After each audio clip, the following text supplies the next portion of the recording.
자, 현대차 주주분들 반갑습니다. 김프로입니다. 자, 오늘 6월 22일 월요일이고요. 오늘 차트부터 보시면 아침부터 계속 밀리면서 지금 3% 넘게 빠진 모습인데요. 오늘 외인하고 기관이 둘 다 팔고 있는 모습입니다. 보통 둘 중 하나가 받쳐주면 주가가 버티는데 오늘은 이 양쪽이 동시에 빠지면서 그대로 눌리고 있는 모습입니다. 왜 이렇게 됐는지, 그리고 지금 이 자리를 어떻게 봐야 하는지까지 짚어드리겠습니다. 먼저 시장 전체 상황부터 보게 되면 지금 스위스에서 미국과 이란이 60일 종전 본협상을 진행하고 있습니다. 첫 세션은 긍정적으로 끝나면서 이 60일 안에 최종 합의에 도달하기 위한 이 로드맵에 합의했다는 소식이 나왔는데요. 방향 자체는 나쁘지 않습니다. 근데 문제는 아직 최종 타결이 아니라는 건데요. 세부 협상은 이번 주 내내 이어지고 레바논 충돌이나 호르무즈 해협 같은 변수가 여전히 남아있습니다. 이 불확실성이 환율에 그대로 반영되고 있는데요. 지금 원달러 환율이 1530원에서 1540원대까지 높게 올라와 있는 상황이고요. 바로 이 환율이 현대차한테 직접적인 부담으로 작용을 합니다. 현대차 같은 수출 기업은 이 환율 흐름에 특히 민감한데요. 이 환율이 높으면 보통 수출 기업한테 유리하다고 알고 계시는데 지금처럼 지정학적 불안 때문에 환율이 출렁이는 상황에서는 얘기가 다릅니다. 이 환율이 어디로 튈지 모르는 불안정한 구간에서는 외국인 입장에서 우리 수출주를 들고 가는 것 자체가 부담이라는 거예요. 환율이 급하게 움직이면 외국인이 우리 주식을 팔아서 달러로 바꿀 때 손익이 크게 흔들리기 때문입니다. 그래서 이런 구간에서는 환율이 민감한 대형 수출주부터 외국인 매도가 먼저 나오는 경우가 많습니다. 여기에 국내 변수도 하나 겹쳐 있는데요. 현재 국민연금의 국내 주식 보유 비중이 지금 30%에 근접한 상태입니다. 원래 정해둔 한도가 20.8%인데 최근 코스피가 워낙 강하게 오르다 보니까 그 한도를 훌쩍 넘었는데 이 비중을 맞추는 걸 리밸런싱이라고 합니다. 쉽게 말하자면 너무 많이 사둔 주식을 정해진 비율까지 다시 줄여 파는 작업입니다. 이 리밸런싱을 잠시 미뤄두던 유예 조치가 이번 달 말로 끝납니다.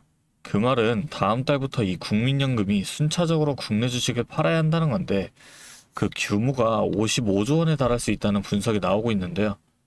실제로 최근 며칠 동안만 연기금이 1조 2천억 원 넘게 팔아치웠습니다. 국민연금 같은 큰 자금이 파는 종목은 대부분 그동안 많이 오른 대형주입니다. 현대차처럼 시가총액이 큰 대표 종목들이 이 리밸런싱의 매도 대상이 될 수밖에 없습니다. 오늘 기관까지 매도로 나오고 있는 게 이 흐름과 무관하지 않은 거고요. 정리하자면 지금 현대차는 중동발 환율 부담에 국민연금발 수급 부담까지 이중으로 눌리고 있는 상황인 겁니다. 그럼 지금 이 자리가 어디쯤인지 보겠습니다. 현대차는 지금 단기 평선 아래로 내려와 있는데요. 5일선, 11선, 21선이 전부 현재가보다 위에 있습니다. 이 이평선은 쉽게 말하면 최근 며칠, 몇 달간의 평균 거래 가격을 이어놓은 선인데요. 단기 평균선들이 다 위에 있다는 건 최근 며칠 사이에 주가가 그 평균보다 아래로 밀려 내려와 있다는 뜻입니다. 단기적으로 흐름이 꺾인 모양새인 거죠. 그런데 여기서 중요한 게 하나 있습니다. 지금 주가가 60일선 근처로 내려와 있는데요. 이 60일선은 약 2개월 평균 가격인데 이 자리가 보통 이 중기 지지선 역할을 합니다. 주가가 빠지더라도 이 자리에서 한번 받쳐주는 경우가 많은 자리거든요. 그러니까 지금 현대차는 단기적으로는 밀렸지만 중기 지지선까지 막 닿은 자리라는 겁니다. 여기서 지지를 받고 단등을 하느냐 아니면 이 자리마저 깨지고 더 내려가느냐가 이게 지금 가장 중요한 분기점이라는 거예요. 그래서 지금부터가 중요합니다. 주가가 60일선 근처에 내려왔는데 이 매도가 어디서 멈추느냐 그걸 봐야 합니다. 중동 협상이 이번 주에 추가로 잘 풀리면서 환율이 안정되기 시작하면 이 외국인 매도가 잦아들 수 있습니다. 그러면 이 60일 지지선이 작동을 하면서 이 자리가 단기 바닥이 될 가능성이 있습니다. 반대로 세부 협상에서 잡음이 생기거나 환율이 더 오르고 국민연금 매도까지 본격화되면 60일선마저 흔들리면서 조정이 더 깊어질 수 있습니다. 다만 120일선은 아직 한참 아래에 있기 때문에 큰 추세 자체가 무너진 상황은 아니라는 거죠. 지금은 단기 변수들이 겹치면서 조정을 받는 구간으로 보는 게 맞습니다. 결국 오늘 이 60일선 부근에서 외인과 기관이 매도가 멈추는지 그리고 환율이 어느 방향으로 잡히는지가 앞으로 현대차 방향을 결정합니다. 그렇다면 지금 어떻게 움직이셔야 할까요? 오늘 같은 날 신중하게 접근하셔야 합니다. 지금 주가가 60일선 근처라는 건 지지를 받을 수도 있는 자리지만 동시에 이 자리가 깨지면 하락이 더 빨라질 수 있는 자리이기도 합니다. 제가 항상 말씀드리죠. 주가가 언제 가장 크게 움직이냐. 매일 오전장 초반에 가장 큰 움직임이 나옵니다. 오늘 외인과 기관의 매도가 마감까지 이어지면 그 흐름이 내일 오전장 초반에 그대로 드러나는 거거든요. 내일 오전장에 외인 매도가 멈추고 이 60일선을 지키는지 아니면 매도가 더 강해지면서 이 자리가 깨지는지 그 첫 신호가 내일 아침에 나옵니다. 그런데 이 타이밍이라는 게 알고 있어도 막상 장이 열리면 순식간에 지나가 버립니다. 이 타이밍을 놓치고 나서 지금이라도 살까요? 지금 팔아야 하나요? 이렇게 찾아오시는 분들이 한두 분이 아닙니다. 그래서 저희가 방법을 바꾸기로 했습니다. 잠시만요. 저희가 상단에 번호를 하나 잠깐 띄울게요. 위에 번호 보이시죠?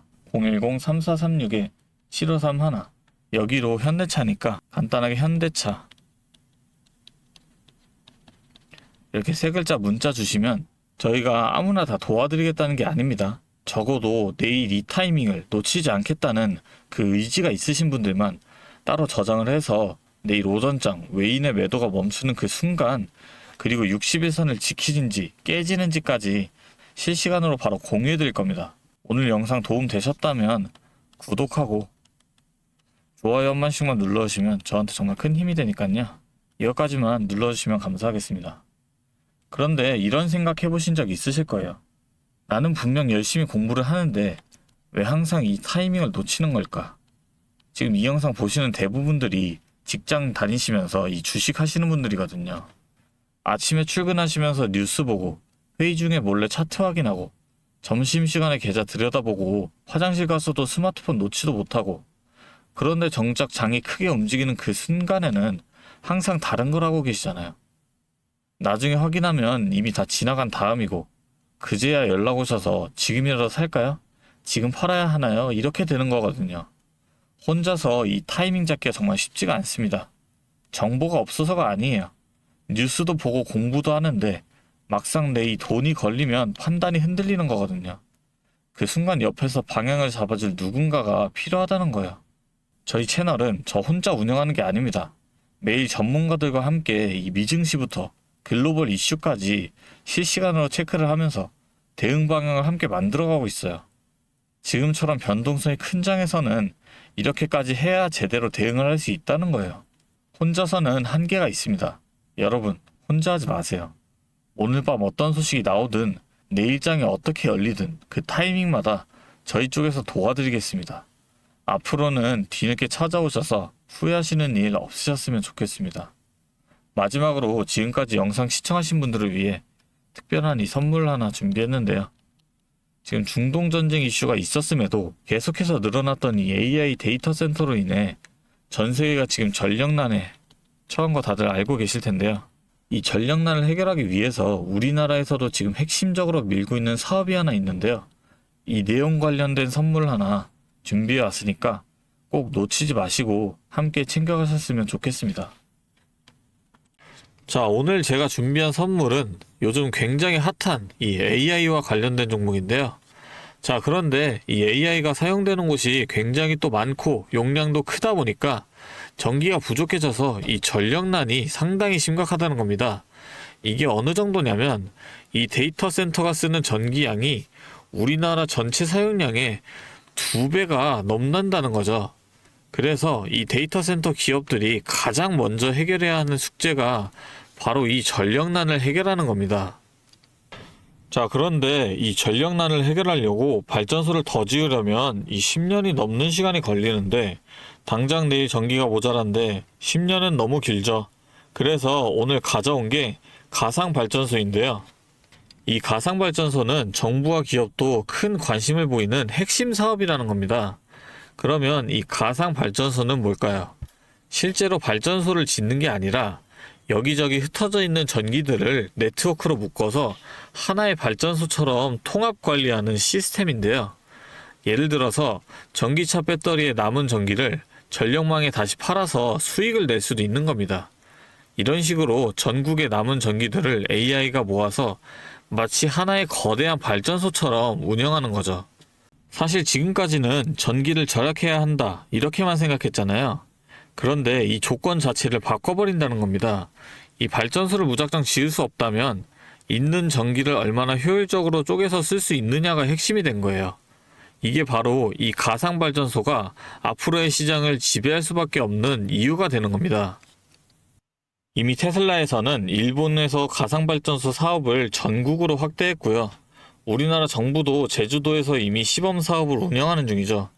결국에는 이 가상발전소, 즉 VPP 사업이 미래의 핵심 사업으로 자리 잡을 수밖에 없는데요.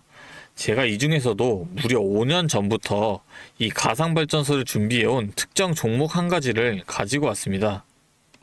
이 기업은 다른 경쟁사들이 이제 막 가상발전소 사업에 뛰어들 때 이미 5년 전부터 대기업들과 인프라 구축을 마쳤고, 범용성 또한 한 가지에 묶여 있는 게 아니라 아파트, 상가, 공장, 그리고 전기차 충전소까지 서로 다른 에너지를 컨트롤하는 독보적인 통합제어 기술을 이미 갖추고 있다는 겁니다. 다시 말해서 에너지 효율을 뽑아내는 기술력이 시장 평균보다 이미 30% 이상 앞서고 있다는 평가를 받고 있어요. 그렇다면 올해 2026년 분산에너지 특화 사업이 본격화되면 어떻게 될까요? 이 기업의 소프트웨어가 전국에 깔리게 되는 압도적인 점유율을 예상해 볼 수 있겠죠. 그렇다면 우리는 남들보다 한 발 앞서서 이 수익의 길목을 지키고 있어야 큰 수익을 가져간다는 겁니다. 자, 제가 지금 정말 공들여서 분석한 이 종목 정말 궁금하시죠? 지금 화면에 보이시는 이 번호 010-3436-7531로 선물이라고 두 글자 적어서 문자 보내주시면 제가 확인하는 대로 분석한 리포트와 함께 종목명까지 바로 공유해 드리도록 하겠습니다. 제가 드리는 이 선물로 우리 구독자분들이 조금 더 여유있고 성공적인 투자 이어나가셨으면 좋겠고요. 지금까지 긴 영상 시청해 주셔서 감사합니다. 김프로였습니다.